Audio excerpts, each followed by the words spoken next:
My name is David Daniel Ball, and these are the headlines for Wednesday, the 11th of March, 2009. Manly defy the NRL, Stewart to play despite sexual assault charge. Just as well there are no women in the opposition team. Insect eyes inspire Aussie weapons of the future. Terrorists warn of more attacks. Carers force disabled men into fight club. Man's jaw broken by hammer during robbery. Wall Street boss to plead guilty to fraud. Fisherman's great escape.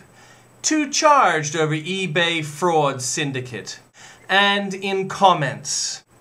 Rudd and Obama's socialist agenda. Pat Buchanan has it right. Barack Obama and Kevin Rudd are taking their respective nations down the path of socialism, according to Alan Jones. And from Piers Ackerman, a couple of letters. Piers, this Heiner affair, has it gone to court, and if so, what was the result? I've heard of it. It was disclosed before the last election that Kay Rudd may be guilty of shredding this stuff. This is pretty serious. Wouldn't the police be involved? That question came from Anne. Now, Heiner Watcher replies to Anne. The type of court action I would envisage over the Heiner affair would be to require the Queensland authorities address the Heiner problem. This may not be necessary if there is a change of government. The problem is that the CMC, Queensland, Police, Crown Law, DPP's office, etc. can't come to the issue without real and apprehended bias. They are what we call protagonists in this issue. The only way out would be to appoint a special prosecutor, as what happened with the Fitzgerald inquiry.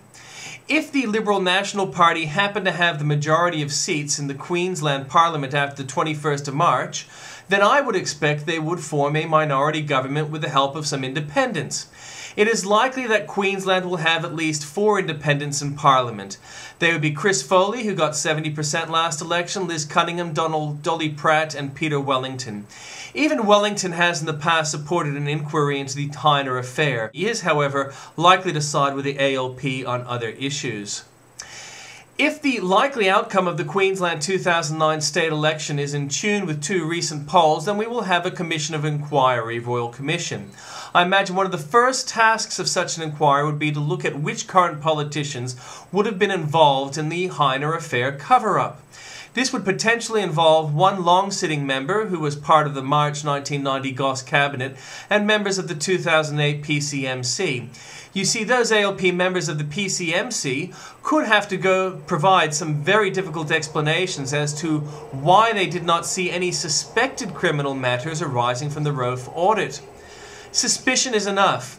When you accept a position on the PCMC, you are bound by the CMC Act, not party political loyalties. I would expect that those ALP members could be facing criminal charges. Not all are expected to return to Parliament. I expect there would be some ALP losses on the 21st of March 2009. You could not expect a minority government not to take political advantage of the situation. I expect that the process of the course of justice to be fast-tracked. After all, it has taken about 19 years to get to this stage. If you examine the J-curve from the September 2006 election, you can soon work out who should be left. Then there is Kevin Rudd and Quentin Bryce. They will soon be taken out by the Commission of Inquiry.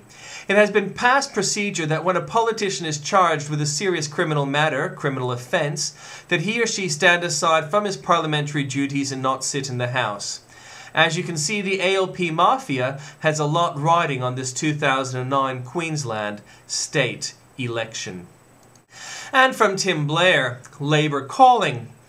As polls turn against Labour in Queensland, the government gets sneaky.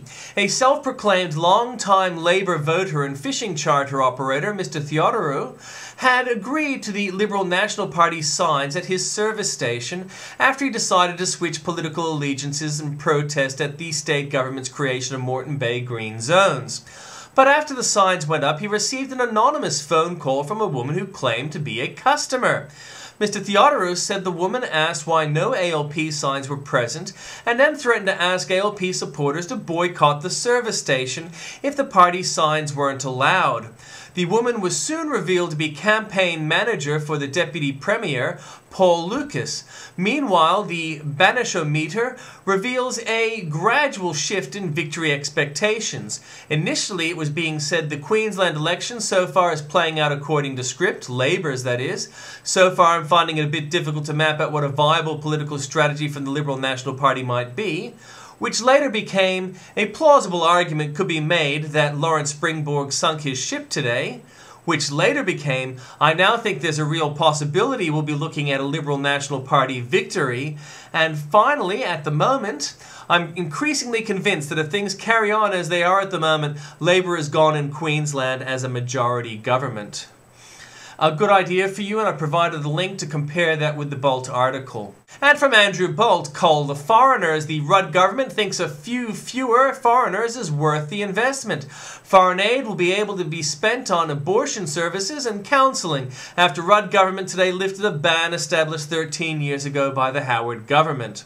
Burning cash with solar power, more cash down the green drain, but the government will promote renewable energy by spending $100 million to establish a new regional solar power station, subject to the federal government matching its commitment.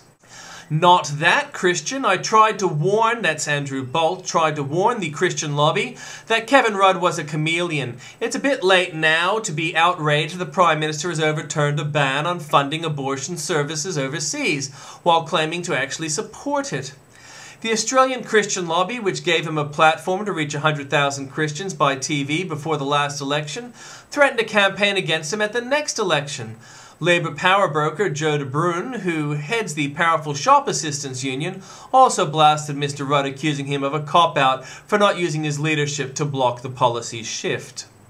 Brack's money is no good. The political links aren't the biggest worry with this $3.1 billion partnership between government and business. He committed Victoria to building a desalination plant. Now former Premier Steve Bracks has emerged as a crucial player in the multi-billion-dollar project becoming a reality. Follow that Kiwi, Professor Tony Makin warns against Ruddonomics, which already isn't working as it should.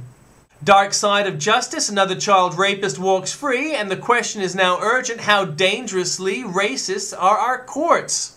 Pacific hatred won't save workers. What are the mad unions and hate-the-rich politicians trying to do? Get Pacific Brand's last 5,000 Australian workers sacked too? It's hard to think of a more foolishly vicious campaign than that launched against clothing maker Pacific Brands, since it's announced that it would sack 1,850 of its workers in order to survive. Galloway stoned. Oily George Galloway is too pro-Hamas even for Egyptians. Ban the critic but not the threat. Israel Metsav marvels just weeks after the Dutch Parliament member Geert Wilders was banned from Britain. British Home Secretary Jackie Smith is apparently going to allow Ibrahim Moussaoui, a spokesman for the Hezbollah terror group, into England to deliver a lecture later this month.